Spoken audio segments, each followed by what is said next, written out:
Hey people, so probably at some level I shouldn't be doing the recordings at the same spot all the time, but what to do, I have these little guys here. For instance, this little girl is with me. Hey, come here, sweetheart, come here. She's running in every direction, as is this little guy. They help me with my recording when I do it.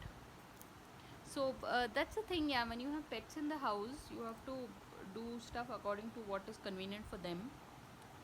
So, for instance, now our balcony door, even if we want to, we shouldn't keep it open because these little guys, they run about, and if they see the balcony door open, they come out running in, rushing inside.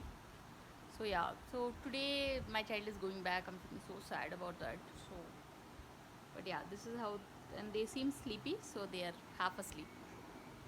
So I'll catch you all soon enough. So on that note, thanks for watching and please subscribe.